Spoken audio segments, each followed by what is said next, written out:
শুনবেন আগামীকাল মন ভরে গজল শুনবেন ইনশাআল্লাহ। আর আপনার লোক আসিফ সাহেব আসবেন, উনিও তো আমাদের যুবক ভাইরা তো খুব পাগল ওনার জন্য, তো উনি আসতেছেন, শুনবেন। যুবক ভাইরা মানে ওনার কথা বলছি তাই খুব খুশি, তো একটু জোরে আওয়াজ টাওয়াজ দিতে হবে ইনশাআল্লাহ, ঠিক আছে? তাহলে আলোচনা করা যাবে। আমি আবারও সালাম দিচ্ছি, কেউ জবান বন্ধ রাখবেন না, সবাই সালামের জবাব দিবেন। আসসালামু আলাইকুম ওয়া রাহমাতুল্লাহি ওয়া বারাকাতুহু। আলহামদুলিল্লাহি নাহমাদুহু ওয়া নাস্তাঈনুহু ওয়া নাস্তাগফিরুহু ওয়া ونعوذ بالله من شرور أنفسنا ومن سيئات أعمالنا، من يهده الله فلا مضل له ومن يضلله فلا هادي له، ونشهد أن لا إله إلا الله وحده لا شريك له، ونشهد أن سيدنا وحبيبنا ومولانا محمدا عبده ورسوله الذي أرسله بالحق بشيرا ونذيرا وداعيا إلى الله بإذنه وسراجا منيرا.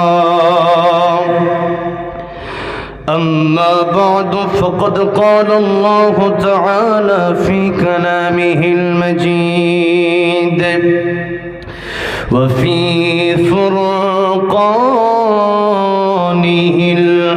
الحميد.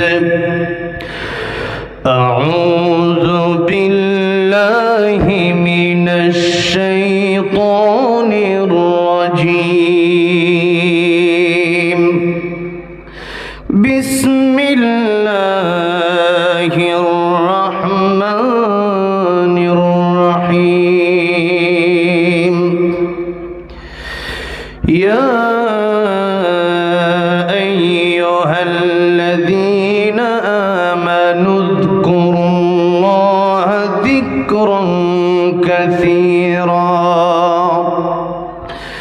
وسبحوه بكرة وأصيلا.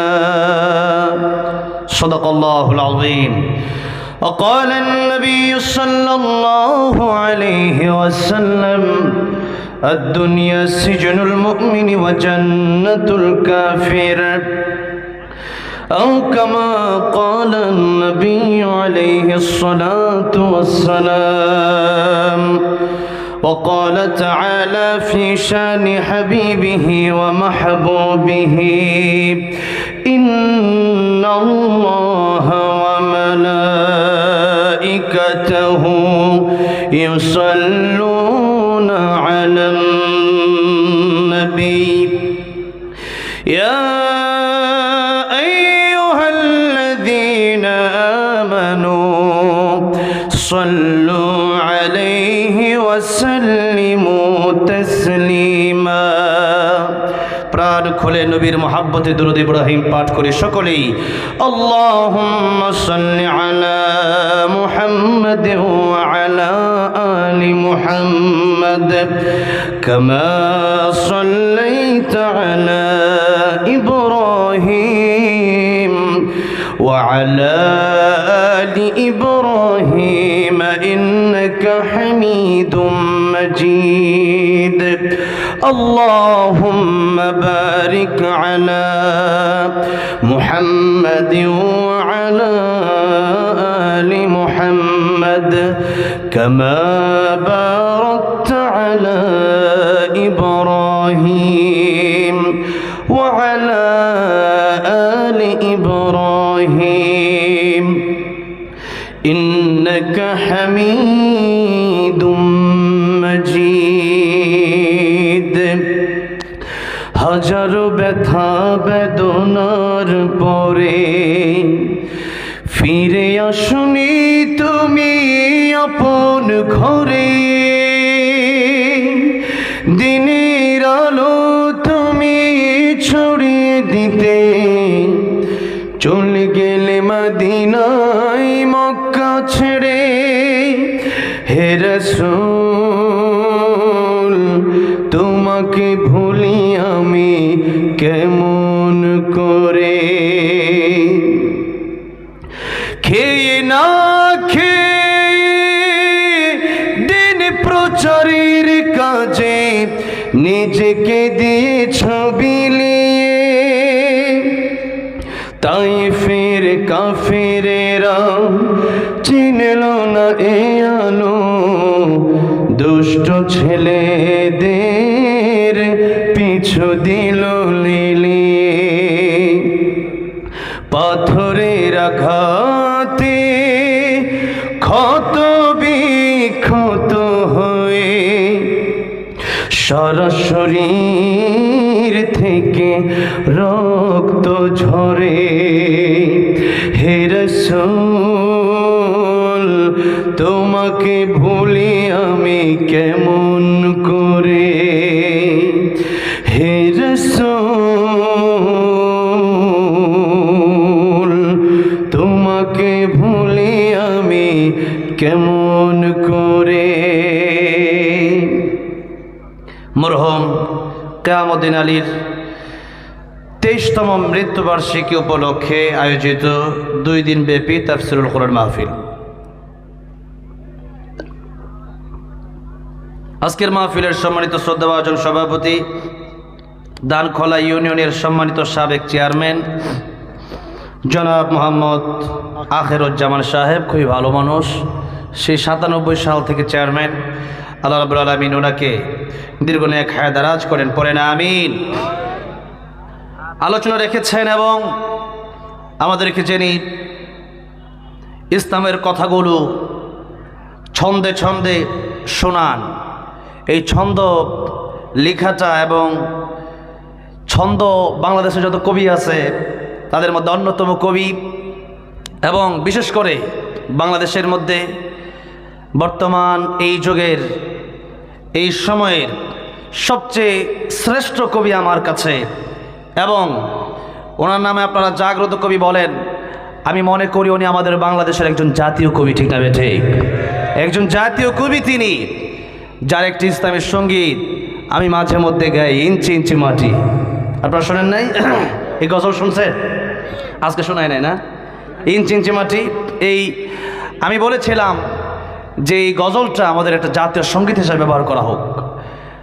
জাগ্রত কবি এবং বর্তমান সময়ের জাতীয় কবি আল্লামা মুহিব খান, কবিদের মধ্যে যার বিকল্প নাই, ঠিক না ঠিক? আল্লাহ পাক এলেমের পাহাড় দান করেছেন এই মানুষটাকে।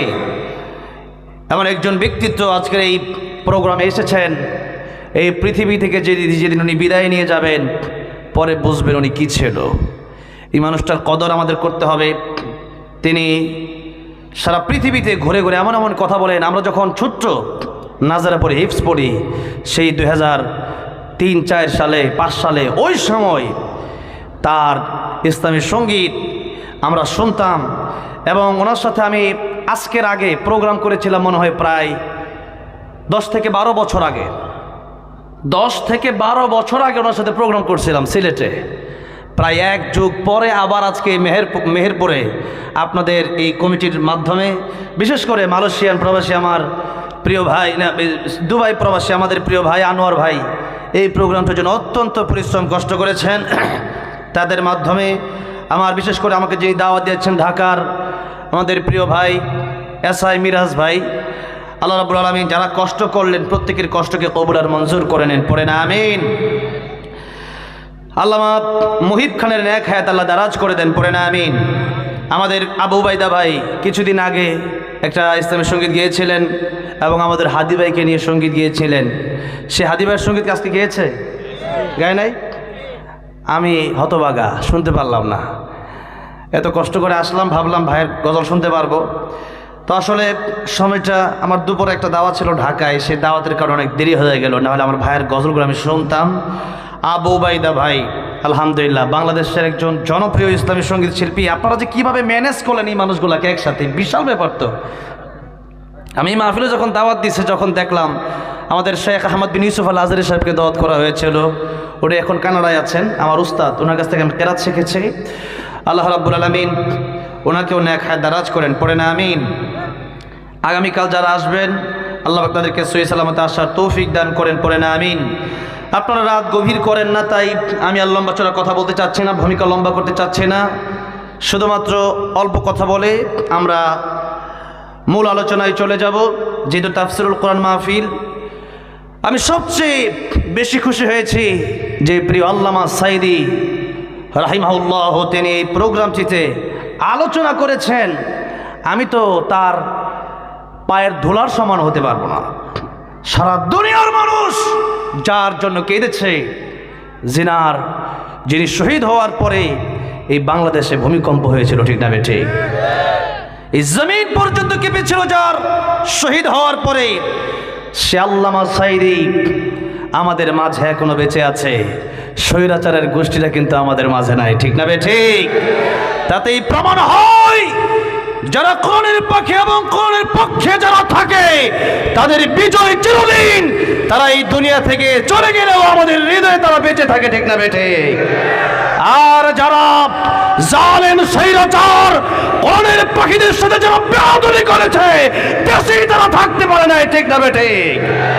তাদের থেকে শিক্ষা গ্রহণ করুন। আল কোরআনের আলো, আল কোরআনের আলো। আমার ভাইরা, আমার বাবাজিরা, এই মেহেরপুরে আমাদের এই আখতারুজ্জামান সাহেবের নামেও 21টা মামলা, ঠিক না বেঠে?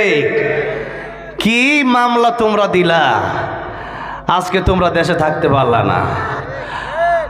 আমি আজকের এই প্রোগ্রাম থেকে মেহেরপুরেই জনপ্রিয় এই সম্মানিত চেয়ার থেকে আমি বলতে চাই, প্রিয় ভাইরা, বিএনপি আর জামাতে ইসলামী ইসলামী আন্দোলনের যে মারামারি এখন অনেকে করেন, এই মারামারি ভুলে যান।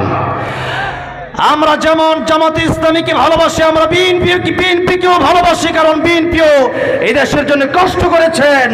তবে স্বৈরাচারের পক্ষে আমরা কোনোদিন থাকবো না। বিএনপি, জামাতে ইসলামী, ইসলামী আন্দোলন, হেফাজত, খেলাফত ঐক্যবদ্ধ হতে হবে এবং স্বৈরাচারকে এই দেশে প্রবেশ করতে দেওয়া যাবে না। বিএনপি জামাত মারামারি আর আমরা চাই না। আমরা চাই আমরা এক হয়ে দেশের জন্য কাজ করব। এবং আমাদের শত্রু দুইটা দল, একটা দলের নাম হচ্ছে সেই ভারত, আরেকটা শত্রু হচ্ছে আমাদের সেই ফ্যাসিস্ট, সেই লীগ আর সেই আওয়ামী লীগের কিছু কুলাঙ্গাররা আমাদের শত্রু। সেই জন্য তাদেরকে চিনে রাখতে হবে। হ্যাঁ, কিছু আওয়ামী লীগ, তারা আওয়ামী লীগ করলেও হয়তো তারা বোঝে নাই, এখন তারা ফিরে আসছে। কিন্তু যেই সমস্ত জালেমেরা আমাদের বিরুদ্ধে কাজ করে, এখনো মাঝে মধ্যে মোবাইলে, ইমোতে, এরপরে টেলিগ্রামে বিভিন্ন তারা অ্যাপসের মাধ্যমে মিটিং করে আমাদের বিরুদ্ধে, আর এখনো পর্যন্ত এই ভারতের আগ্রাসন মুক্ত এই দেশ হতে পারে নাই। এখনো পর্যন্ত সেই ফ্যাসিস্টের জুলুম এখনো দেশ থেকে বন্ধ হয়ে যায় নাই। সুতরাং বিএনপি জামাত মারামারি বন্ধ করতে হবে। এই স্বৈরাচার, জালেম এবং ভারতের অগ্রসরী মিথ্যাদের বিরুদ্ধে আমাদের এই ফ্যাসিবাদ বিরোধী হয়ে লড়তে হবে, দেশের পক্ষে কাজ করতে হবে। বিএনপি জামাতের মারামারি আর আমরা দেশে দেখতে চাই না। স্বৈরাচার, জালিমদের বিপক্ষে আমাদের দাঁড়াতে হবে। আমরা অনেকেই মনে করি যে আমরা মনে হয় মারামারি করতেছি। আপনারা মনে জানেন না, বুঝেন না। এই মারামারি গোলা ভারত থেকে করানো হচ্ছে। ভারত থেকে মিটিংয়ের মাধ্যমে এই মারামারি লাগাই দেওয়া হচ্ছে। এটা জামাত ইসলামীর নামে যেমন নাকি মামলা ছিল, আল্লামা সাইদিকে জেলে নিছে এবং অনেক জামাত ইসলামীর নেতাদেরকে জেলে নিছে। বিএনপির নেতাদেরকে জেলে নেয় নাই? নিচে, তাহলে আমরা যদি মারামারি করি, আমাদের দুইজনের মারামারি দেখা তারা আবার চলে আসবে, আবার সেই জেলে যেতে হবে, আবার মামলা খেতে হবে, আবার হামলা শুরু হয়ে যাবে, জুলুম শুরু হয়ে যাবে। সুতরাং আমরা ঐক্যবদ্ধ হয়ে সেই হাসিনার জুলুম থেকে মুক্তি পেতে বিএনপি, জামাত ইসলামী, ইসলামী আন্দোলনের সমস্ত ভেদাভেদ বলে এক হয়ে ইসলাম এবং দেশের জন্য কাজ করতে চাই। কারা কারা তো হাত তুলে আল্লাহকে দেখায়।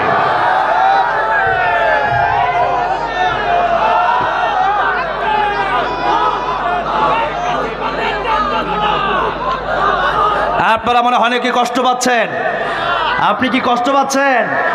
ভয় পাচ্ছেন? ডরাচ্ছেন? আমরা ভয় পাই একজনকে, তিনি কে? আল্লাহ। আমাদের কথা বলতে হবে ঐক্যের ব্যাপারে। আমরা ফাটল সৃষ্টি হয় এমন কোনো কথা বলতে চাই না।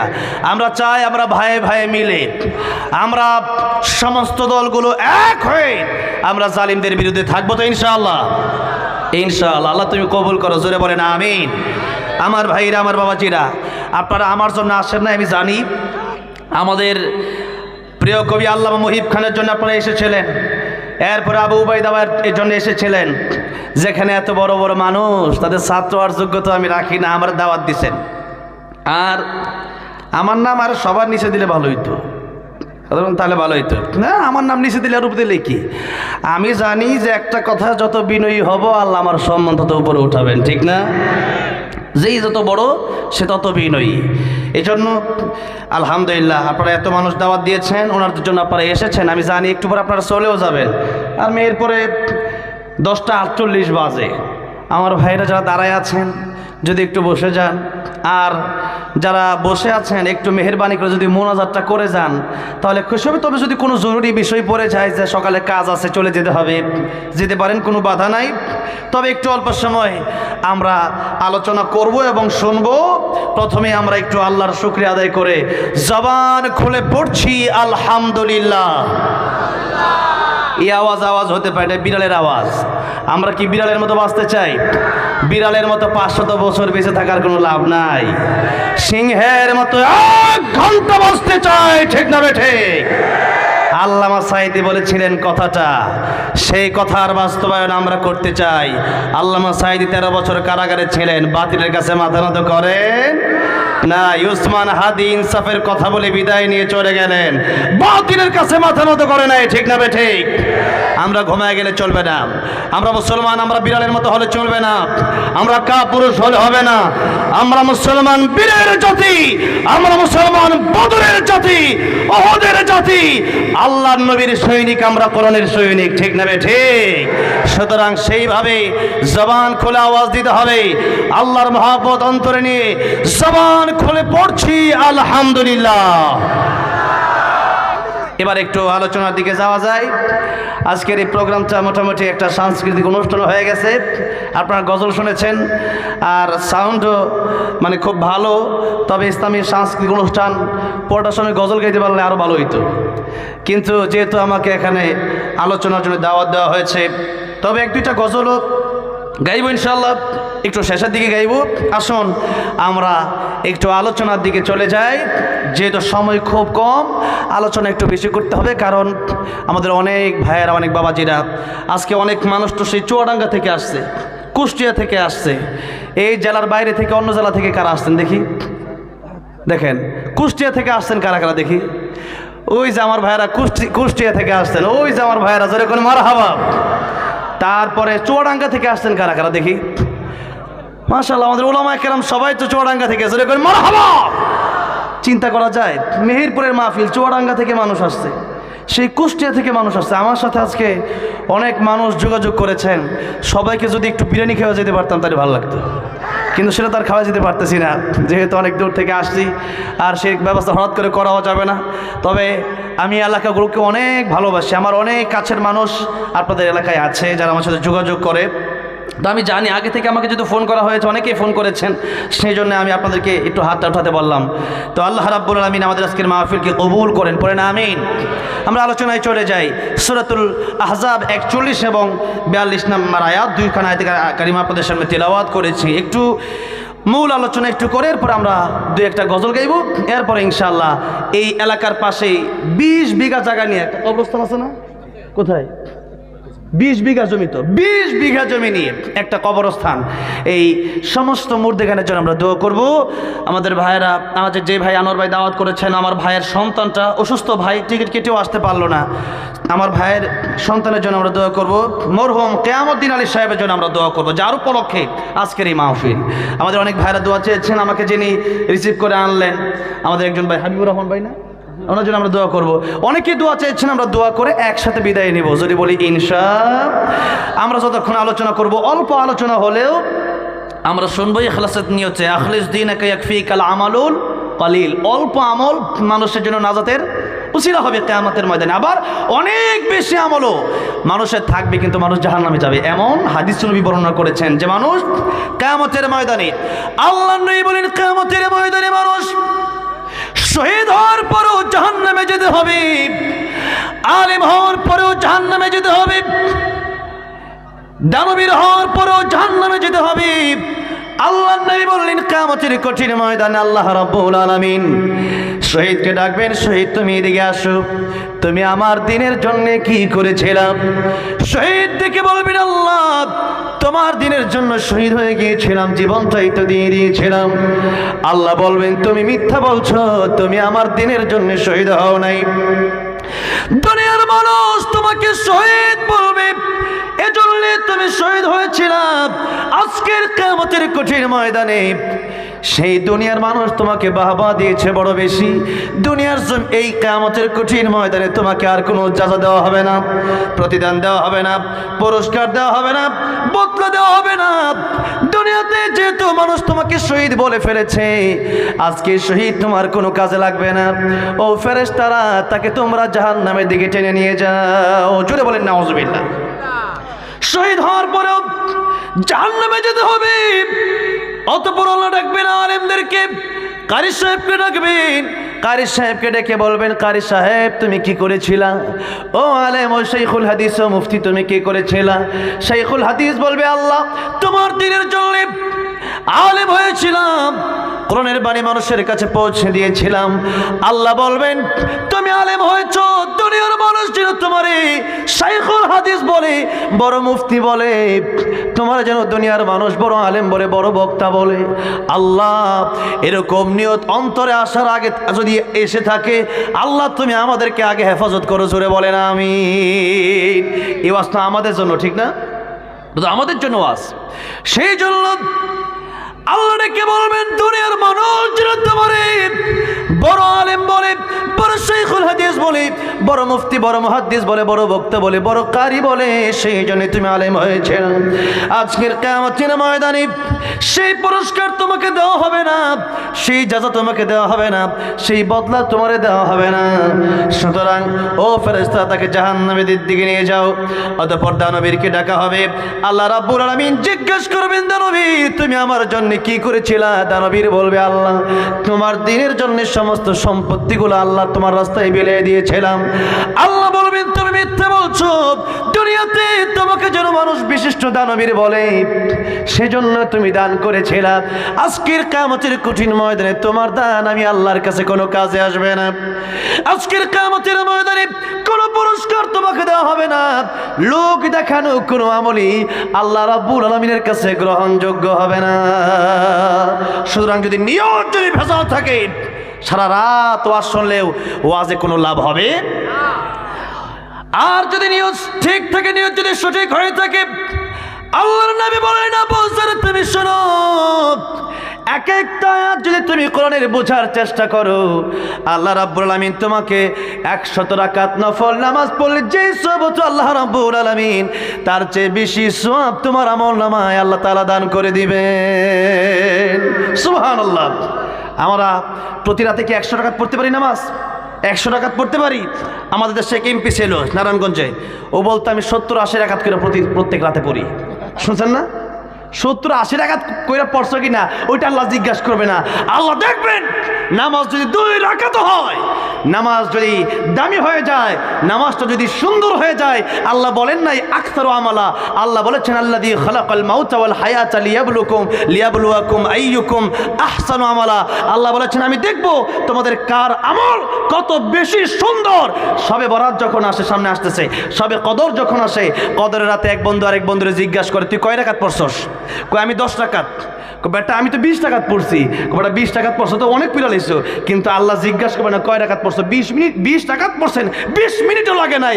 আর একজন মসজিদে 1 রাকাত নামাজ পড়তে তার 40 মিনিট 50 মিনিট চলে যাচ্ছে। আল্লাহু আকবার। আল্লাহর নবী 4 রাকাত 8 রাকাত নামাজ পড়তেন, নবীজির পা মোবারক ফুলে যেত। আম্মা জান আয়েশা বলেন ইয়া রাসূলুল্লাহ আপনি এত লম্বা সময় নামাজ পড়েন, ইয়া রাসূলুল্লাহ আপনি তো নিষ্পাপ নবী। যত জগতের জন্য আল্লাহ রব, তত জগতের জন্য আমার নবী কি রহমত, তত জগতের জন্য আমার নবী কি। আল্লাহ বলেছেন, আল্লাহ নিজের ব্যাপারে বলেছেন আলহামদুলিল্লাহি রাব্বিল আলামিন। এই আলামিন শব্দ ব্যবহার করে আল্লাহ রাব্বুল আলামিন নবীর ব্যাপারেও বলছেন ওয়ামা আরসালনাকা ইল্লা রাহমাতাল লিল আলামিন। আল্লাহ বললেন যত জগতের জন্য আমি আল্লাহ রব, তত জগতের জন্য আমার নবীকে আমি আল্লাহ রহমত বানিয়ে দিলাম। আল্লাহু আকবার। রাহমাতুল লিল আলামিন নবী কোরআনে প্রমাণ, আশিক বিনে কে বুঝিবে আমার দয়ার নবীর শান, উম্মত বিনে কে বুঝিবে আমার দয়ার নবীর শান। ভাইরা, চাচারা, বাবাজিরা ঘুমাচ্ছেন? একসাথে নবীর প্রেমে একটু বলা যাবে না ইনশাআল্লাহ? মাঝে মধ্যে বিরিয়ানির মাঝখানে একটু সালাদ দেওয়া দরকার না? সালাদ না খাইলে দেখবেন বিরিয়ানিও ভালো লাগে না। কয়েক লোকমা খায় পরে সালাদ খাইবেন, আবার নতুন করে মনে হবে বিরিয়ানির মজা। জোরে কোন ঠিক না ঠিক? সেই জন্য এতক্ষণ ওয়াজ শোনার পরে যদি একটু নবীর প্রেমে, আল্লাহর প্রেমে, কোরআনের প্রেমে, কোরআনের মুহাব্বত নিয়ে, দেশের মুহাব্বত নিয়ে যদি একটু গাইতে বলা হয়, পারবেন না একসাথে ইনশাআল্লাহ? বলেন একসাথে, রাহমাতুল লিল আলামিন নবী রাহমাতুল লিল কোরআনে প্রমাণ, উম্মত বিনে কে বুঝিবে আমার দয়ার নবীর শান। বলেন, উম্মত বিনে কে বুঝিবে আমার দয়ার। আমার তো মাশাআল্লাহ আমার ছাত্র ভাইরাই ভালো মাশাআল্লাহ। কোন আপনার উস্তাদরাও আছেন মনে হয় না? মাশাআল্লাহ আমার সব মানে যত শ্রোতা আছে সব 1 নাম্বার শ্রোতা ওনারা। হুজুর যখন গজল গাচ্ছিলেন মাশাআল্লাহ, ওনাদের ইস্ক দেখি তো আমার মন চাচ্ছিল আরো গজল শুনি, ওনাদের ইস্ক দেখি হুজুর এখন মারহাবা। একসাথে মিলেমিশে একটু গাওয়া যাবে না ইনশাআল্লাহ? বলেন না, রাহমাতুল লিল আলামিন নবী রাহমাতুল লিল কোরআনে প্রমাণ, আশিক বিনে কে বুঝিবে আমার দয়ার নবীর শান। বলেন না, আশিক বিনে কে বুঝিবে নবী আমার মদিনারে বলবো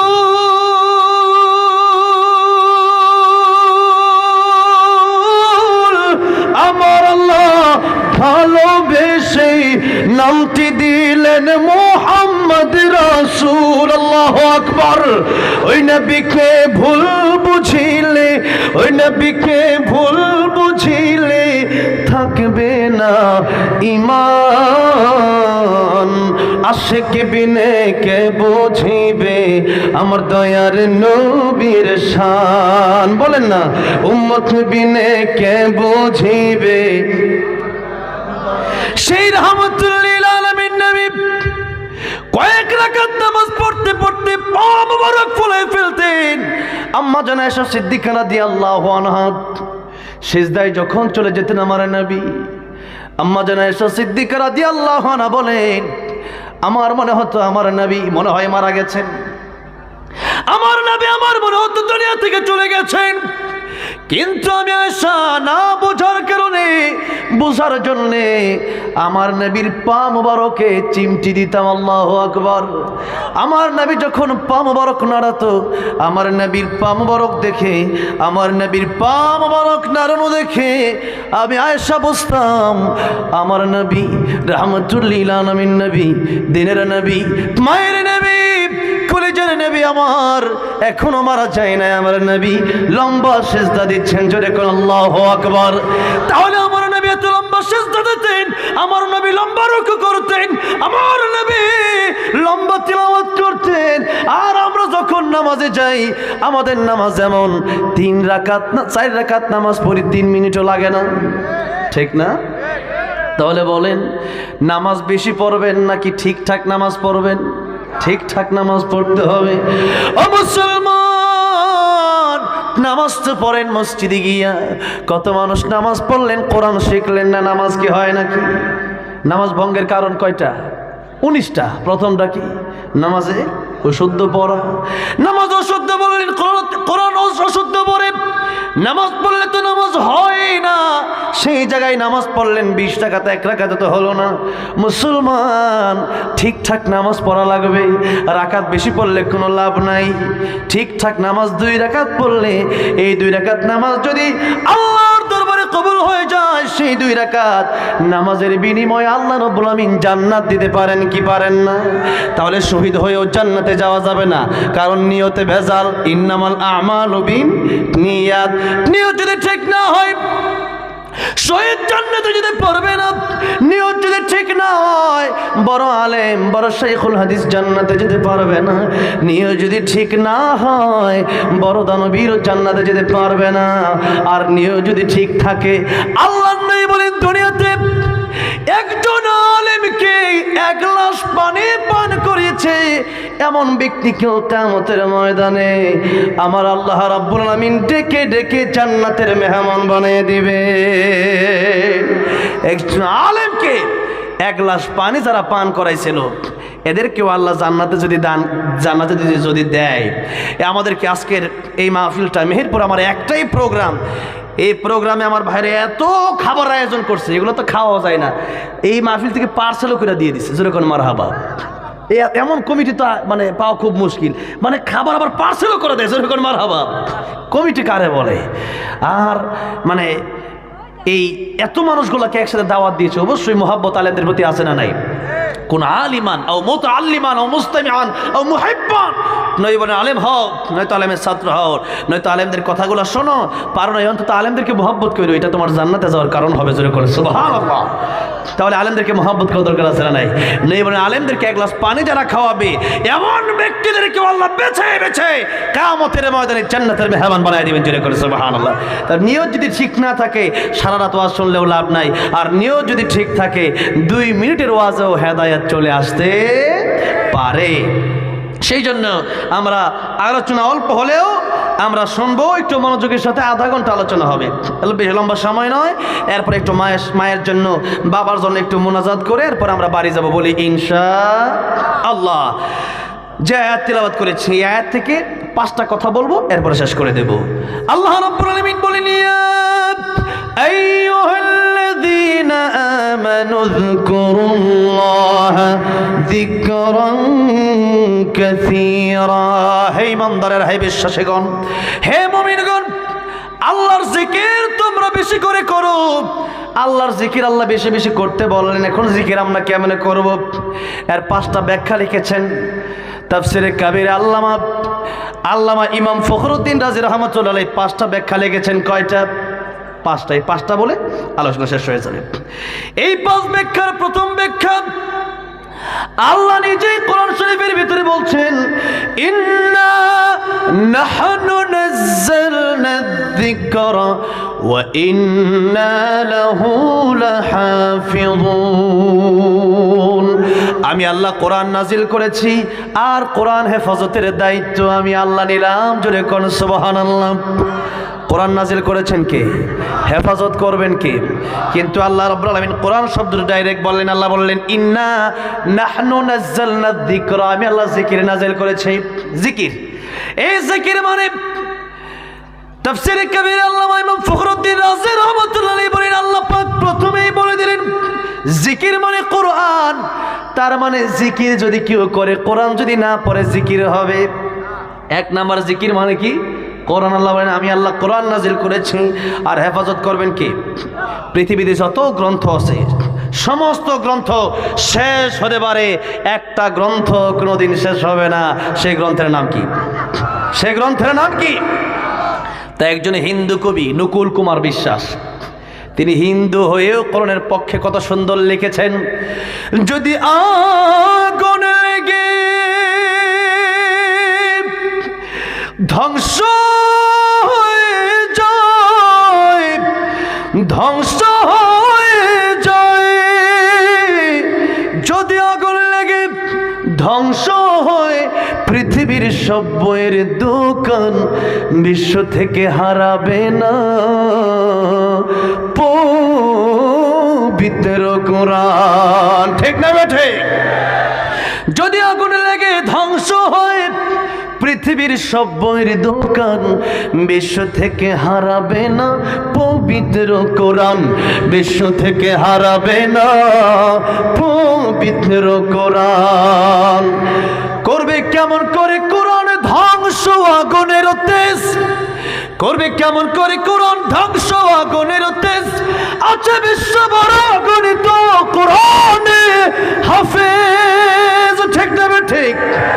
তারা আমার ছাপে আসমানি গ্রন্থ, বাঁচাবে কোরআনের সম্মান, বিশ্ব থেকে হারাবে না পবিত্র কোরআন, বিশ্ব থেকে হারাবে না পবিত্র কোরআন। ঠিক না ঠিক? সেই জন্য পৃথিবীর যত গ্রন্থ আছে, এত বাক্য, এত আয়াত, এত সূরা, এমন কোন গ্রন্থ যদি থেকে থাকে যেখানে 114 খানা সূরা থাকবে অথবা লক্ষ লক্ষ হাজার হাজার শব্দ থাকবে, এমন কোন গ্রন্থ পৃথিবীর কোন মানুষের মুখস্থ নাই। কিন্তু একটা গ্রন্থের হাফেজ লক্ষ লক্ষ তাম পৃথিবীতে। সেই গ্রন্থটার নাম কি? কোরআন শরীফ। এবং শুধু হাফেজ সারা পৃথিবীতে তো আছে, কিন্তু সবচেয়ে শ্রেষ্ঠ হাফেজ আমাদের বাংলাদেশে। বলি আলহামদুলিল্লাহ। সবচেয়ে শ্রেষ্ঠ হাফেজ কোন দেশে? বাংলাদেশে। আমাদের হাফেজ নাজমুস সাকিব জাকারিয়া তাকরিম নাসরুল্লাহ নাস হাফেজ আবু রায়হান, গোটা পৃথিবীর সাথে তারা মোকাবেলা করে, তারা কোরআন নিয়ে চ্যাম্পিয়ন হয়েছে। ঠিক না ঠিক? কোরআন নিয়ে চ্যাম্পিয়ন হয়েছে তারা। শুধু সারা পৃথিবীতে না, যেখানে কোরআন নাজিল হয়েছে সেখানে প্রতি বছর একটা কোরআনের প্রতিযোগিতা হয়। এই বছর আমিও, যেখানে আব্দুর রহমান সুদাইসি সাহেব ছিলেন, আমিও ছিলাম। আলহামদুলিল্লাহ, ভাগ্য ভালো।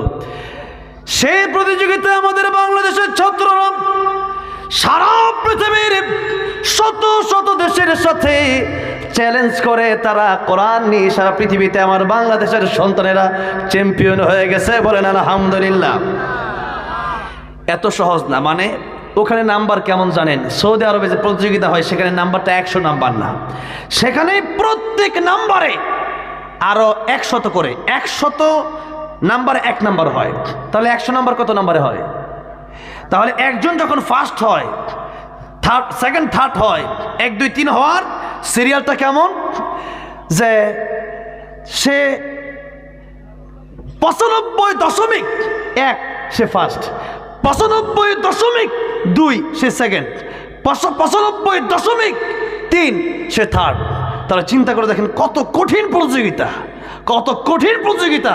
এই প্রতিযোগিতায় বাংলাদেশের ছেলেরা বারবার চ্যাম্পিয়ন হওয়ার পরেও দেশের রাষ্ট্র তাদেরকে লাল গালিচা দিতে পারে না। আর আমার দেশের সোনার ছেলেরা 10 দেশের সাথে খেলে 9 দেশে হারলো, 1 দেশে জিতলো, তাই কোটি টাকা পুরস্কার দিয়া লাল গালিচা বিছায় দেয়। ঠিক না বেঠে? তার মানে বোঝা গেল বৈষম্য বাংলাদেশ থেকে এখনো দূর হয় নাই। এখনো আলেমদেরকে গ্রেফতার করা হয়, এখনো হাফেজদের কোরআনদেরকে মর্যাদা দেওয়া হয় না, এখনো জুলাই যোদ্ধাদেরকে গ্রেফতার করা হয়, এখনো নিরীহ মানুষগুলো ঠিকঠাক খাবার পায় না, ঠিকঠাক তারা চাকরি করে তাদের বেতনটা তারা ঠিকঠাক পায় না। মোবাইলের দাম বাড়া দেওয়া হয়েছে, এলপিজি গ্যাসের দাম বাড়া দেওয়া হয়েছে, নিরীহ মানুষদেরকে শাইখুল হাদিসদেরকে জেলে নিয়ে যাওয়া হচ্ছে। তাহলে বোঝা গেল এখনো দেশ স্বৈরাচার মুক্ত হয় নাই, ঠিক না ঠিক?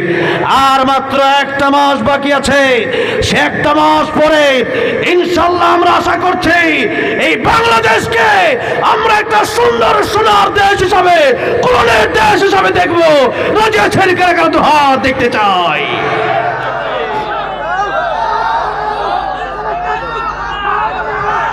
আল্লাহ আমাদের হাত তুমি কবুল করে নাও, জোরে বলেন আমিন।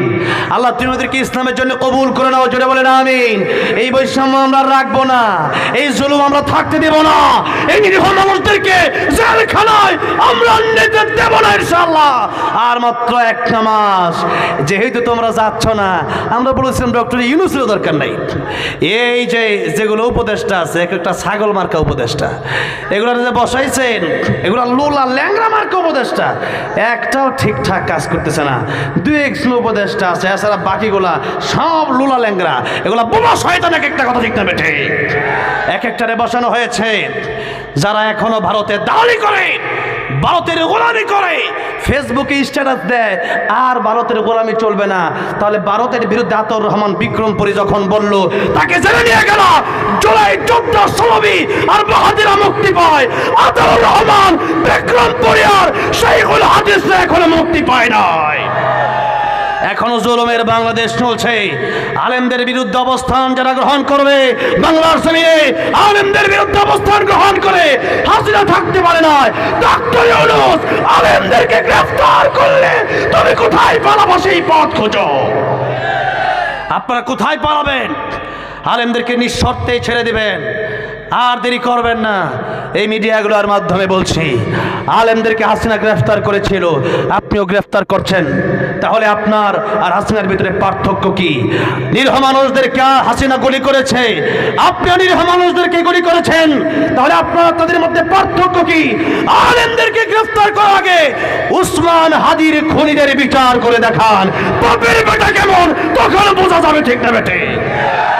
বাপের বেটা হয়েছেন, ভাব ধরেন একেবারে ইস্তিতে থাইকা আপনাদের পেট তো ভালো মোটা হচ্ছে, কিন্তু বড় বড় বিচার করতে পারেন। প্রথম আলো ভাঙ্গা হয় ঢাকায়, চট্টগ্রাম থেকে আলেমদেরকে আপনারা ধরেন কেন? তারা ফেসবুক স্ট্যাটাসে উস্কানিমূলক বক্তব্য দিছে। উস্কানিমূলক বক্তব্য তো আমিও দিছি, আমার ধরেন না কেন? ধরেন। আর কত বহু নেতারা দিয়েছে, তাদেরকে ধরেন না কেন? ও যেখানে ভয় পান তাদেরকে ধরেন না। ওগুলা মানে বৈষম্য শুরু করছেন। যে আলেমরা একটু দেখছেন সাধারণ মানুষ, এরা ধরে নিয়ে গেছেন গা। শাইখুল হাদিস হাদিস পড়াচ্ছে এমন ব্যক্তিকেও এই ডক্টর ইউনূস গ্রেফতার করেছে। হাসিনা 16 বছরে স্বৈরাচারের খাতায় নাম লেখিয়েছে, ডক্টর ইউনূস মাত্র 1.5 বছরে স্বৈরাচারের খাতায় নাম লিখিয়েছে, ঠিক না ঠিক? আপনি দুশমনী, আপনি কাদের কথা শুনবেন? আপনি দেশের মানুষের কথা শুনবেন। আচ্ছা, আপনি আমরা মানলাম যে আপনার বিপদ হতে পারে, আপনাকে গুম করা হতে পারে, আপনাকে খুন করা হতে পারে। ভেনেজুয়েলার প্রধানমন্ত্রীকে যেমনিভাবে এই ডোনাল্ড ট্রাম্প তাকে ধরে নিয়ে গেছে, আপনাকে হয়তো নরেন্দ্র মোদী ধরে নিয়ে যেতে পারে। এই ভয় আপনি করেন কেন? ডক্টর ইউনূস সাহেব, আপনার বয়স তো এমনি শেষের দিকে, এমনি তো চলে যাবেন, তাহলে হাদির মতো একটু বেঁচে থাকেন না, আল্লামা সাঈদীর মতো বেঁচে থাকেন না, মানুষের জন্য লড়ে যান, ইনসাফের জন্য লড়ে যদি আপনি গুম খুন শহীদ হয়ে যান, দেশের মানুষ আপনার জন্য দোয়া করবে। আর যদি বিড়ালের মতো স্বৈরাচারদের মতো বেঁচে থাকেন, দেশের মানুষ আপনাদেরকে জুতা পেটা করার জন্য রেডি থাকবে। দেশের মানুষ, আমরা সিএনজি পাম্পে দাঁড়াইলে, বিভিন্ন দোকানে গেলে, সাধারণ মানুষের সাথে মিশলে আমরা দেখতে পাচ্ছি আপনাকে মানুষ গালি দেয়। আপনি কেন এই অবস্থান তৈরি করেছেন? এই অবস্থান তৈরি হয়েছে এই জন্য আপনি পূর্বের সেই জালেমদের কাছ থেকে শিক্ষা গ্রহণ করতে পারেননি। শিক্ষা গ্রহণ করেন, ভালো হয়ে যান। আর কয়দিন বাঁচবেন? এমনি তো বাঁচবেন না, অমনিও মরে যাবেন। তাহলে বিড়ালের মতো বাঁচার দরকার কি? সিংহের মতো বাঁচেন, ঠিক না ঠিক? সেই জন্য আমার ভাইরা, আমার বাবাজিরা, আলেমদের সম্মান, হাফেজে কোরআনদের সম্মান যদি তোমরা নাও দাও, হাফেজে কোরআনদের সম্মান, আলেমদের সম্মান যিনি দিয়েছেন জবান খুলে বলেন তিনি কে? ওয়া তুইজ্জু মান তাশাউ ওয়া তুযিল্লু মান তাশাউ। ইজ্জত দেওয়ার মালিক কে? আর বেইজ্জত করার মালিক কে? সুতরাং আল্লাহ যদি আমাদেরকে সম্মান দেয়, তোমরা আমাদের সম্মান জেলে নিয়েও কমাইতে পারবো না, ঠিক না বে ঠিক? তাহলে আল্লামা সাইদি জেলে ছিল, সম্মান কমছে? আর ইউসুফ নবী জেলে ছিল, আমার নবী জেলে ছিল, ইমাম বড় বড় ইমামরা জেলে ছিল। সুতরাং তারা জেলে থাকতে পারলে আমরাও জেলে থাকতে পারি। এটাকে আমরা আমাদের বেইজ্জতি মনে করি না, বরং আমরা জেলে গেলে আমাদের দাম আরো বাড়ে, ঠিক না বে ঠিক? আমরা জেলে গেলে যখন কেউ জেল থেকে বের হয়, আগে যা দাম থাকে তার চেয়ে কয়েকশো গুণ দাম তার বেড়ে যায়, কথা ঠিক না বে ঠিক? এই জন্য আমার প্রাণের ভাইরা, আমার প্রাণের বাবাজিরা, আলেমরা হচ্ছে আল্লাহর মনোনীত, আলেমরা হচ্ছে নবীর ওয়ারিস, হাফেজে কোরআন যারা, তারা আল্লাহর পরিবার জুড়ে কোন সুবহানাল্লাহ। সেই হাফেজে কোরআনদের মাধ্যমে আমার আল্লাহ রাব্বুল আলামিন কোরআন শরীফের হেফাজত করছেন যুগ যুগ ধরে। হাফেজে কোরআনরা কোরআন যখন মুখস্থ করে নেয়, এই কোরআন হাফেজে কোরআনরা যখন কোরআন মুখস্থ করলো, কোরআনের পৃষ্ঠাগুলা আগুন দিয়া জ্বালায় পোড়ায়া ছাই বানিয়ে দেয়া গেলেও হাফেজে কোরআনদের সিনাগুলা জ্বালায়া পোড়ায়া দেওয়া যায় না, ঠিক না ঠিক? এই জন্য জিকির শব্দের প্রথমে হচ্ছে কোরআন। জিকির মানে জিকিরের 5 ব্যাখ্যার এক ব্যাখ্যার নাম কি? কোরআন শরীফ। আল্লাহ বলেছেন উযকুরুল্লাহ, আল্লাহ জিকির করো যিকরান কাসীরা, বেশি বেশি। তাহলে 1 নাম্বার জিকিরের নাম হচ্ছে কোরআন শরীফ। জোরে বলেন কি? কোরআন শরীফ। প্রতি রাতে যারা সূরা মুলুক তিলাওয়াত করবে, আল্লাহ নেই বলেন সূরা মুলুক, তাদের জন্য কিয়ামতের ময়দানে সুপারিশ করবে। আল কোরআনু হুজ্জাতুল লাকা ওয়া আলাইকা। কোরআন কারো পক্ষে সাক্ষী দেবে, কারো বিরুদ্ধে সাক্ষী দেবে। কোরআন যার পক্ষে সাক্ষী দেবে সে ব্যক্তি জান্নাতে চলে যাবে, জোরে কোন সুবহানাল্লাহ। সেই জন্য কোরআন হবে আমাদের প্রথম জিকির। প্রত্যেকটা অক্ষরে বুঝেন আর না বুঝেন 10 নেকি করে আছে না নাই? সূরা ইখলাস 3 বার পড়লে 1 খতম কোরআন শরীফের সব, সুবহানাল্লাহ। তাহলে আমরা এই কোরআন বেশি বেশি পড়ব, কোরআন আমরা শিখব। ও মুসলমান ভাইরা, বাবাজিরা, অনেক মুসলমান এখনো কোরআন পারেন না, বড় আফসোস। কোরআন যারা পারে না তারা মুসলমান হতে পারে। আল্লাহ বলছেন ইয়া আইয়ুহাল্লাযীনা আমানু উদখুলু ফিস সিলমি কাফা, পরিপূর্ণ মুসলমান হও। আমরা মুসলমান আজকে অর্ধেক না পরিপূর্ণ, অর্ধেক মুসলমান, ঠিক না? সেই জন্য কই বলেছেন নামে মুসলমান নাকি কামে মুসলমান তুমি, নামে মুসলমান নাকি কামে মুসলমান। নামে কামে মিল না হলে, নামে কামে মিল না হলে বইবে যে তুফান তুমি, নামে মুসলমান নাকি কামে মুসলমান। নাম রেখেছে আব্দুর রহিম, নামাজ পড়ে না, এই সমাজে এমন লোকের সংখ্যা অগণা, ঠিক না বেঠে? এমন লোকের অভাব নাই। এত লোক আজকে মাহফিল হয়েছেন, ফজরের সময় এত লোক দেখা যায় না। তাহলে এত লোক যে দেখা না যায়, সবাই কি এখানে খাঁটি মুসলমান? সবাই যদি খাঁটি মুসলমান না হতে পারেন তাহলে জান্নাতে যাওয়ার আশা করেন কিভাবে? তাই তো আল্লাহ নবী বলেছেন আমার উম্মতের মধ্যে দল হবে 73টা, 72টা যাবে জাহান্নামে, 1টা যাবে জান্নাতে। চিন্তা করেন, মুসলমানদের ভিতরেও 72 দল যাবে জাহান্নামে। তাহলে ভালো মানুষ কম হবে, এটাই স্বাভাবিক, ঠিক না ঠিক? এই জন্য মুসলমান কোরআন যদি না শিখতে পারেন আপনি কেমন মুসলমান? কোরআন যারা শিখে না তাদের নামাজ হয় না। আর কিয়ামতের ময়দানে আল্লাহ নবী বলছেন সর্বপ্রথম নামাজের হিসাব নেওয়া হবে। আউয়ালু মা ইউহাসাবু বিহিল আবদু ইয়াউমাল কিয়ামাতিস সালাত। নামাজের হিসাব কিয়ামতের ময়দানে সর্বপ্রথম নেওয়া হবে।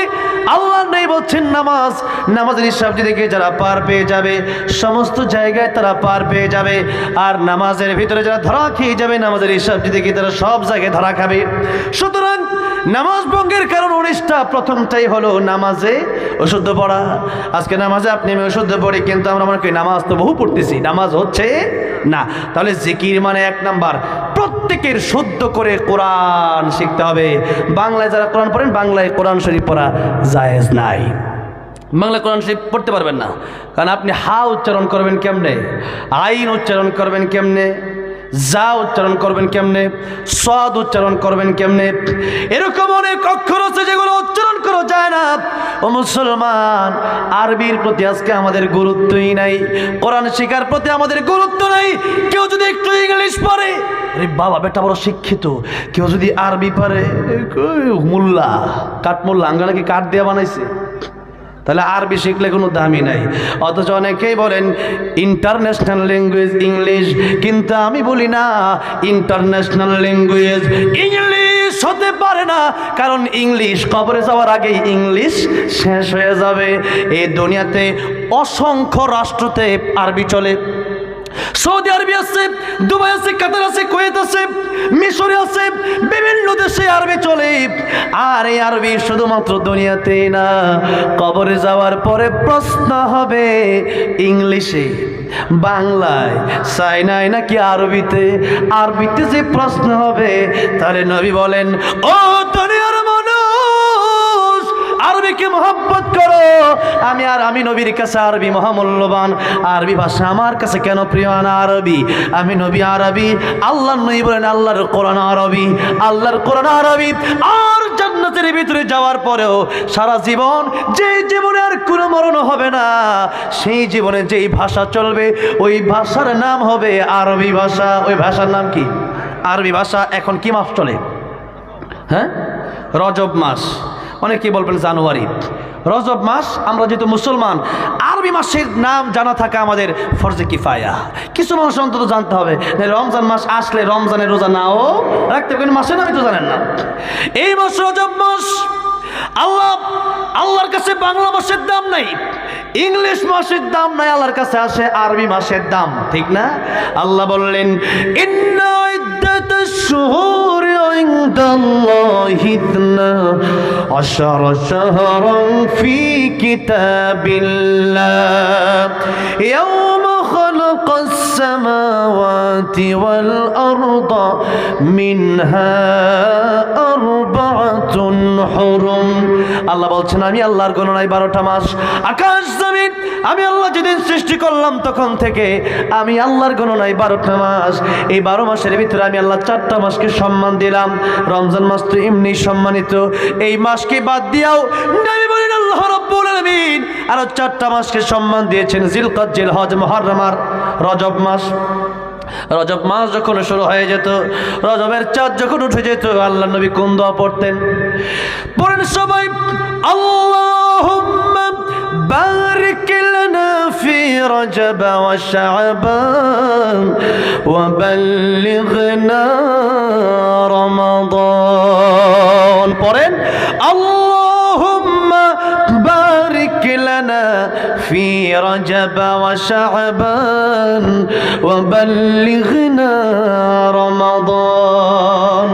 রজব শাবানে বরকত দাও, রমজান পর্যন্ত হায়াত বাড়াও। রজব শাবানে বরকত দাও, রমজান পর্যন্ত হায়াত বাড়াও। নেক আমলের তৌফিক দাও, নেক আমলের তৌফিক দাও। রজব শাবানে বরকত দাও, রমজান পর্যন্ত হায়াত বাড়াও। পড়েন আমিন। রজব শুরু হয়ে যাওয়ার পর থেকে আল্লাহর নবী দোয়া শুরু করে দিতেন রমজানের জন্যে। রমজানের জন্যে আল্লাহর নবী প্রস্তুতি নিতেন রজব থেকেই। আর মুসলমান, রজব মাস আসছে, আজকে কত রজব? 23 রজব, ঠিক না নাকি? 23 রজব, 22 দিন চলে গেল রজবের, আমরা জানি না, ঠিক না? অথচ রজব মাস, আল্লাহর নবী বলেন এই মাসে তোমরা ঝগড়া করো না। আল্লাহ নিষেধ করেছেন, ফালা তাযলিমু ফীহিন্না আনফুসাকুম। আল্লাহ রাব্বুল আমিন বলেছেন, রজব যখন চলে আসলো তোমরা আর গুনাহ করো না। রজব মাস আসছে, নিজের নফসের উপর জুলুম করো না, নিজে নামাজ আর ছেড়ো না। নামাজ এতদিন পড়ো না, এখন আর পড়বা না, এমনটা যেন না হয়। নামাজ ধরো, তওবা করো, গুনাহ ছেড়ে দাও। কে বলেছেন? কে বলেছেন? আল্লাহ বলেছেন আর গুনাহ করা যাবে না। এই আয়াত যখন নাযিল হয়ে গেল, ফালা তাযলিমু ফীহিন্না আনফুসাকুম, রজব মাস আসলে আর গুনাহ করো না, আর ঝগড়া করো না। তখন কাফের বেঈমানেরা এই আয়াত নাজিল হওয়ার কারণে কাফের বেঈমানের পর্যন্ত কোরআনের আয়াতের সম্মানে তারা ঝগড়া বন্ধ করে দিয়েছে। আল্লাহ বলেন আর গুনাহ করো না, আর ঝগড়া করো না, জুলুম বন্ধ করো। কাফের বেঈমানেরা বলল রজব মাসে ঝগড়া বন্ধ, আবার শ্রাবণ মাস আসলে শুরু করব। কিন্তু মুসলমান, আজকে আমরা মুসলমান হওয়ার পরেও ঝগড়া রজবে আসে না নাই, বরং আরো বেশি। এই বছর যেহেতু সামনে নির্বাচন, যেরকম ঠিক নেবে ঠিক, সেই চট্টগ্রামে বিএনপির এক কর্মীকে হত্যা করে ফেলা হয়েছে। আবার দেখলাম কয়েকদিন আগে যশোরে একজন কর্মীকে হত্যা করা হয়েছে। খুন, গুম, রাহাজানি, মামলা, হামলা এখনো আছে না নাই? আছে। সুতরাং রজব মাস চলে আসলো, এই মাসে এখনো ঝগড়া থাকলে হবে না। আল্লাহ বললেন এই মাসে বন্ধ করো। ইমাম জাসসাস রহমতুল্লাহি আলাইহি তিনি হাকামুল কোরআনে লিখেছেন, এই 4 মাস যদি কেউ ইবাদত করতে পারে, আল্লাহ রাব্বুল আলামিন বাকি 8 মাসও তাকে ইবাদত করার তৌফিক দান করেন। সুবহানাল্লাহ। এই 4 মাস যদি কেউ গুনাহ ছেড়ে দেয়, আল্লাহ রাব্বুল আলামিন বাকি 8 মাসও তাকে গুনাহ মুক্ত রাখেন। সুবহানাল্লাহ। তাহলে এই 4 মাস ইবাদত করার দরকার আছে না নাই? তাহলে এই মাস যেহেতু চলে আসছে, আর ঝগড়া চলবে না, আর জুলুম চলবে না, আর মারামারি চলবে। আল্লাহ নবী একজনের ব্যাপারে 3 দিন বলেন লোকটা জান্নাতি। লোকেরা চিন্তা করলো লোকটা কেমনে জান্নাতি, জিজ্ঞেস করলো তুমি কি করো? লোকটা দেখে বললেন, ও আল্লাহর বান্দা, আমার তেমন বড় কোনো আমল নাই। যখন আমি ঘুমাতে যাই, ঘুমের আগে সবাইকে আমি মাফ করে দেই, সবাইকে আমি কারো বিরুদ্ধে আমার কোনো অভিযোগ থাকে না। সবার প্রতি যত রাগ, যত ক্ষোভ, যত অভিমান সব আমি মাফ করে দেই। জোরে কোন সুবহানাল্লাহ। তাহলে একজন মানুষ আর একজন মানুষকে মাফ করলে আমার আল্লাহ তারে মাফ করে দেন। কিন্তু আমাদের ভিতরে শুধু হিংসা আর হিংসা। হিংসা কার গুণ? শয়তানের, ঠিক না? অহংকার কার দোষ? শয়তানের দোষ। সেগুলো আমাদের ভিতরে চলে আসছে। রজব মাসে গুনাহ করা যাবে না। এবার আসেন জিকিরের 1 নম্বর ব্যাখ্যা বলেছি, আর 4টা ব্যাখ্যা 4 মিনিটে শেষ হয়ে যাবে, ঠিক আছে? এরপরে গজল হবে, ঠিক আছে? এরপরে ইনশাল্লাহ গজল হবে। তাহলে 1 নম্বরে আমাদের এই রজব মাস, মানে আমি আরবির গুরুত্ব বোঝাতে চাচ্ছিলাম যে আরবির প্রতি আমাদের গুরুত্ব দেওয়া দরকার আছে না নাই? আরবি না পড়লে নামাজ হয় না, নামাজ শুদ্ধ হয় না। সেজন্য নিজে আরবি শিখতে হবে, সন্তানকে আরবি শেখাতে হবে। 2 নম্বরে এই জিকির শব্দের অর্থ আল্লাহ জিকির শব্দের ব্যাখ্যা আল্লাহ করছেন ফাযাক্কির ইন্নামা আনতা মুযাক্কির। আল্লাহ বলেন নবী আপনি উপদেশ দেন মানুষকে, আপনি উপদেশ দাতা। তারপরে 2 নাম্বার ভালো ভালো উপদেশ, এটা হচ্ছে জিকির। এই যে আজকে ওয়াজ হচ্ছে, এটাও জিকির, কোরআনের তাফসীর।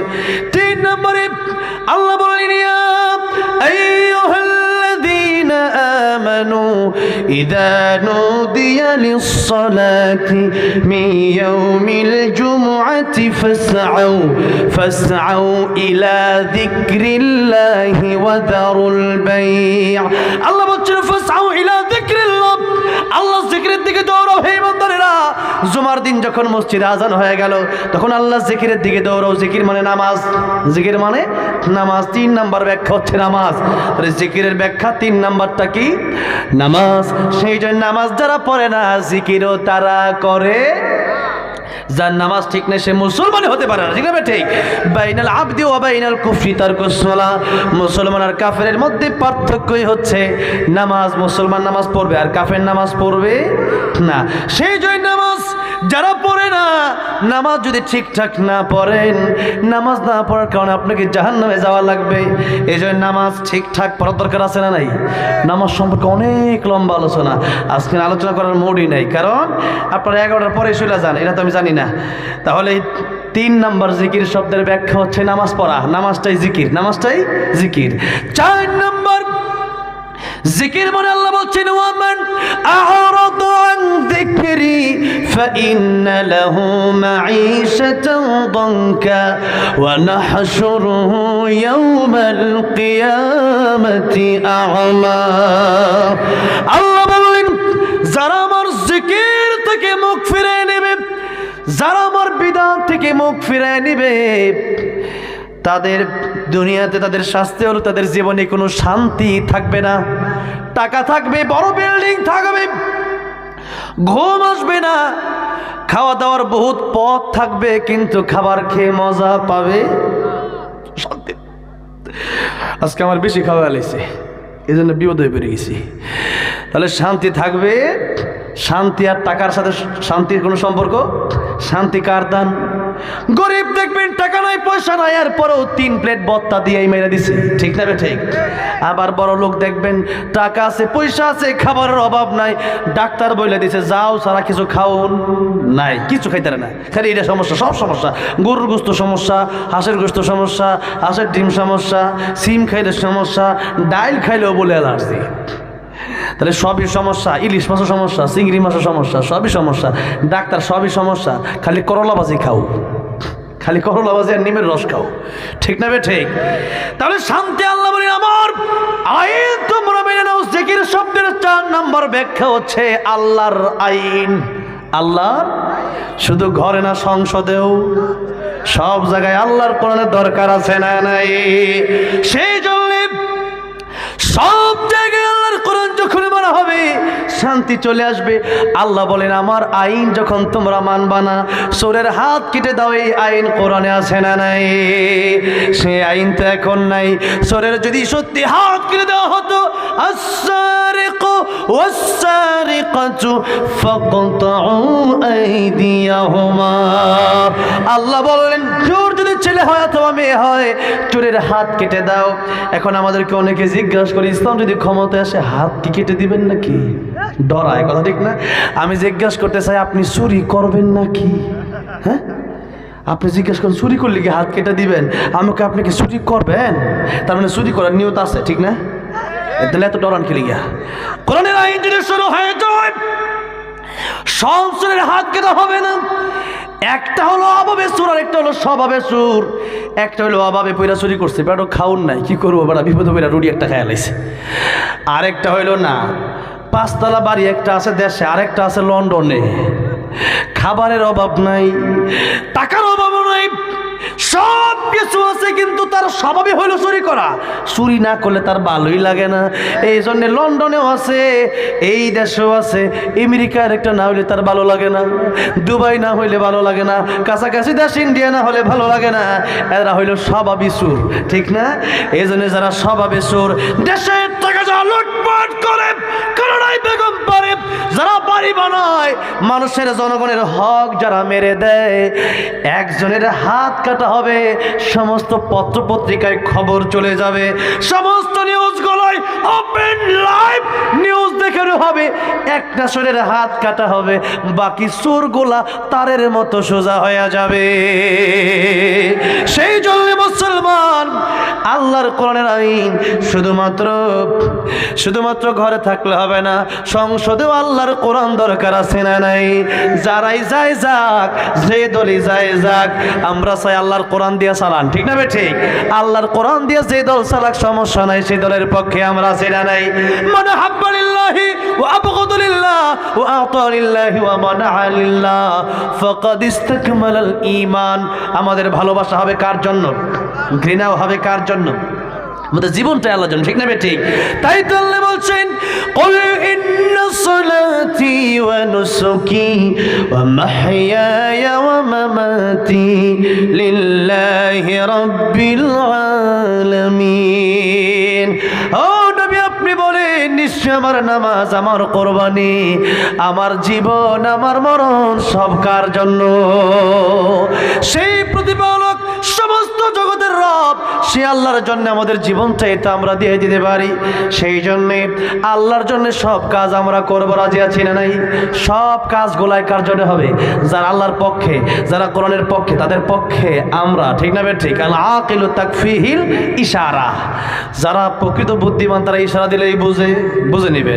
আমার ভাইরা, আমার বাবাজিরা, সেই জন্য জিকির শব্দের 4 নম্বর ব্যাখ্যা আল্লাহর আইন। আলা লাহুল খালক ওয়াল আমর, সৃষ্টি যার আইন চলবে। ইনিল হুকমু ইল্লা লিল্লাহ, আল্লাহর হুকুম ছাড়া আমরা কার হুকুম মানি না। সেই জন্য সৃষ্টি যার আইন চলবে তার। কেন? আমাদেরকে বানিয়েছেন কে? আল্লাহ, সেই জন্য আইনও চলবে আল্লাহ, ঠিক না ঠিক? সেই জন্য আল্লাহ বলেন আমার আইন যারা মানবে না, সেই দেশের ভিতরে, সেই ঘরের ভিতরে, সেই সমাজের ভিতরে, সেই রাষ্ট্রের ভিতরে শান্তি বলতে থাকবে, কিচ্ছু থাকবে। আমাদের দেশে আজকে শান্তি, ঘর থেকে বাইরে হইলেই মনে হয় কেন জানি গুলি করবো, কেন জানি ওসমান হাদিরা নিরাপদ না, ভালো মানুষটা নিরাপদ না, আমাদেরকেও হুমকি দেওয়া হয়। আমার কাছে এরকম কত মেসেজ আছে হোয়াটসঅ্যাপে, 2 দিন পর পর ইন্ডিয়া থেকে খালি হুমকি দেয়, সব ইন্ডিয়ান নাম্বার, খালি হুমকি দেয় তোরা শেষ করে, তোর তোরা খুন করবি এটা নিশ্চিত। আমার এরকম হুমকি 2 দিন পরে পরে দেয়। তাই বলে কি আমরা কোরআনের কথা ছেড়ে দেবো নাকি? আর আমাদের জীবনটাই তো আল্লাহর জন্য, যে জীবন আল্লাহর জন্য শপথ দিয়েছি। আরে শহীদ যখন মানুষ হয়ে যায়, আল্লাহর নবী বলেন তার রুট একটা সবুজ পাখিতে দিয়ে দেওয়া হয়, কত আরাম, কত শান্তি। আরে মুসলমান, শহীদের মর্যাদা তো বুঝলেন না। এরপরে জান্নাতের ভেতরে সেই সবুজ পাখিটা উড়ে বেড়ায় আর ঘুরে বেড়ায়, রিজিক খায়। এরপর আল্লাহ জিজ্ঞাসা করেন শহীদ তুমি আর কি চাও? শহীদ বলে আল্লাহ কিচ্ছু চাই না। আল্লাহকে না কি চাও বলো? আল্লাহকে আল্লাহ কিচ্ছু চাই না। আল্লাহ কয় আরে কি চাও বলো না। এবার শহীদ ডাক দেয়া কই আল্লাহ আমি আরেকবার দুনিয়াতে যেতে চাই, এরকম শত শত জীবন আমারে দিবা, আর শত শত জীবন গোলা আমি তোমার দিনের জন্য আমি কোরবান করে দেব। আল্লাহু আকবার। যে জীবন আল্লাহর জন্য সঁপে দিয়েছে, ইন্নাল্লাহু আশতারা মিনাল মুমিনিনা আনফুসাহুম ওয়া আমওয়ালাহুম বিআন্না লাহুমুল জান্নাহ, জান্নাতের বিনিময়ে আমাদের জান মাল আমরা বিক্রি করে দিয়েছি, সুতরাং আমাদেরকে ভয় দেখায় লাভ নাই। সেই জন্য আল্লাহ বলেন কোরআন যদি না মানো শান্তি থাকবে না, আর কোরআন না মানলে শান্তি থাকবে না। আর কিয়ামতের ময়দানে ওয়া নাহশুরুহু ইয়াওমাল কিয়ামাতি আ'মা, কিয়ামতের ময়দানে তোমাদেরকে আমি আল্লাহ অন্ধ বানায় ওঠাবো। তাহলে জিকির মানে 4 নাম্বার ব্যাখ্যা হচ্ছে এই যে জিকির মানে 4 নাম্বার ব্যাখ্যা হচ্ছে আল্লাহর আইন ঘরেও রাষ্ট্রেও, ঠিক না বেঠিক? 5 নম্বর আল্লাহ বলছেন ফাযকুরুনি আযকুরকুম ওয়াশকুরুলি ওয়ালা তাকফুরুন। আল্লাহ বলেন আমি আল্লাহর জিকির যারা করবে, আমি আল্লাহকে সদা সর্বদা স্মরণ যারা করবে, আমি আল্লাহ তাদেরকে স্মরণ করবো। জোরে কোন সুবহানাল্লাহ। শুকর আদায় করো না, নেমুখারামি করো না, কুফরি করো না, শুকর আদায় করো। দুনিয়াটা পরীক্ষার হল, আর দুনিয়া সিজনুল মুমিন ওয়া জান্নাতুল কাফির। দুনিয়াটা মুমিনের জন্য জেলখানা, আর কাফিরের জন্য বালাখানা জান্নাত। কাফিরের যা মন চাই করবে, মুমিন যা মন চাই করতে পারে না। মুমিনের ইচ্ছায় চলতে পারে না। মুমিন চলবে একজনের ইচ্ছায়, মুসলমান চলবে একজনের ইচ্ছায়। জোরে বলেন তিনি কে? তাহলে 5 নাম্বার মানে হচ্ছে জিকির মানে হচ্ছে সদা সর্বদা আমার আল্লাহকে স্মরণ রাখা। বলেন জিকির শব্দের 1 নাম্বার ব্যাখ্যা কি? কোরআন। 1 নাম্বার ব্যাখ্যা কি? 2 নাম্বার কোরআনের তাফসীর উপদেশ, 3 নাম্বার নামাজ, 3 নাম্বার কি? নামাজ। 4 নাম্বার জিকির মানে হচ্ছে এই জিকির মানে হচ্ছে কি বললাম? 4 নাম্বারটা আমি তো ভুলে গেলাম, আল্লাহর আইন। 5 নাম্বারটা তাড়াহুড়ার কারণে কথাই বলতে পারতেছি না। 5 নাম্বারটা জিকির সদা সর্বদা। মসজিদে ঢোকার সময় জিকির আছে না? বাথরুমে ঢোকার আগে জিকির আছে না? আল্লাহুম্মা ইন্নী আউযু বিকা মিনাল খুবুসি ওয়াল খাবাইথ। আবার বের হয়ে দোয়া আছে না? গুফরানাকাল হামদুলিল্লাহিল্লাযী আযহাবা আনিল আযা ওয়া আফানি। খাবার খাওয়ার দোয়া আছে না? ঘুমে যাওয়ার আগে দোয়া আছে না? ঘুম থেকে ওঠার দোয়া আছে না? সব জায়গায় আল্লাহকে স্মরণ রাখতে হবে। বেশি বেশি অবসর টাইমগুলো ইগতানিম খামসান ক্বাবলা খামসিন, শাবাবাকা ক্বাবলা হারামিক, ওয়া সিহহাতাকা ক্বাবলা সাকামিক, ওয়া গিনাকা ক্বাবলা ফাকরিক, ওয়া ফারাগাকা ক্বাবলা শুগলিক, ওয়া হায়াতাকা ক্বাবলা মাউতিক। নবী বলেছেন 5টা সময় আসার আগে 5টা সময়ের গুরুত্ব দাও।